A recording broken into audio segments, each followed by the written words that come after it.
Good morning, students. So class, we were discussing about silk. So as I told you, China was the first country to discover silk, and the cultivation of silkworm is known as sericulture. So Bombyx mori, it is a female silk moth and lays about 300 to 400 eggs. So the first stage is hatching, then the second was the feeding period, and in feeding period mulberry leaves were given to silkworm to eat. Next stage was spinning of the cocoon. As I told you, धीरे धीरे करके जब silkworm अपनी eating finish कर देता है, थोड़ा बड़ा हो जाता है, तो वो धीरे धीरे करके अपने पूरे बॉडी पे एक तरीके से कोकून को फॉर्म कर लेता है. Okay, and this period is only known as pupating. And उनके जो कुछ सलाइवरी ग्लैंड्स होते हैं सिल्कवॉर्म के, उनको कहते हैं सेरिक्टरीज. ओके, एंड जो फ्लूइड होता है, जो कि this fluid is force through a opening on the mouth of larva, that is known as spinneret. Okay, and now the next method comes, it is the reeling the filament. अब क्या होता है, for commercial silk production silk farmers allow only a few moth to finish their life cycle. अब farmers क्या करते हैं, कुछ silkworm को तो मतलब छोड़ देते हैं पूरी लाइफ साइकिल फिनिश करने के लिए, but these moth are kept for laying eggs for the next stage of silk production. And other cocoons are treated with heated air, boiling water or steam to soften the sericin, and the silk is then released carefully from the cocoon. This process is known as unwinding or reeling the filaments. At times 4 to 8 cocoons are reeled together, and with slight twist a single strand of silk is formed.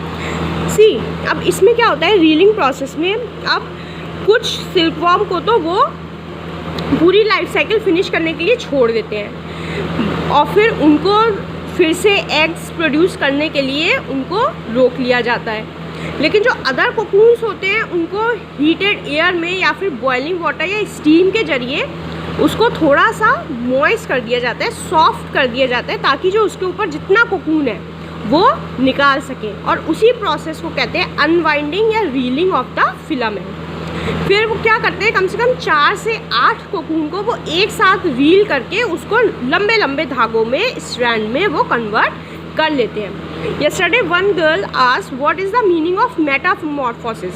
So again I explain you. Metamorphosis means कि the drastic changes which animal undergoes, okay, to turn into a adult moth.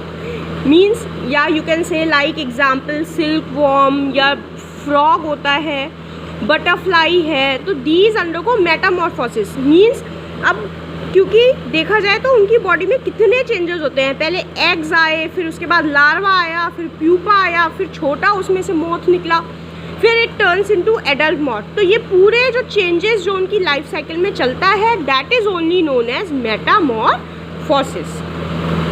Now see next,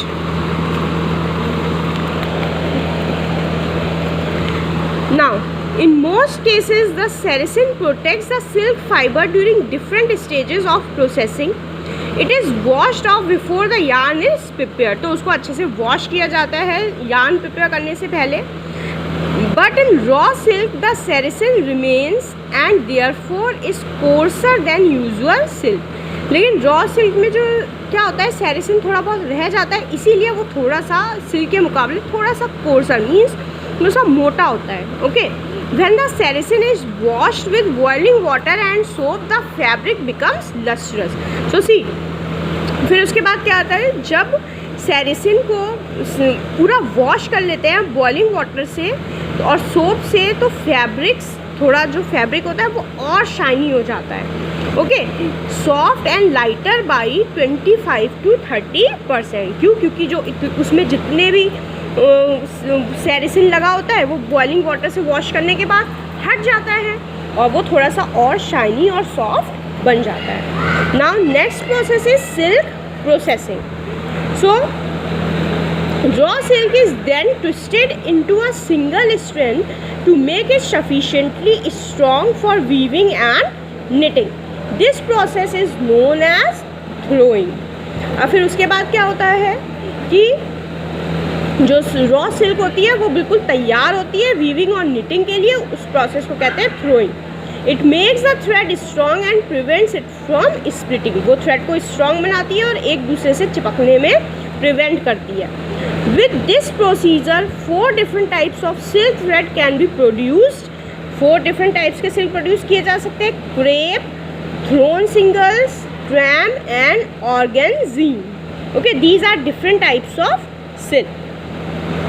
So this is the life cycle of silkworm. So read once again.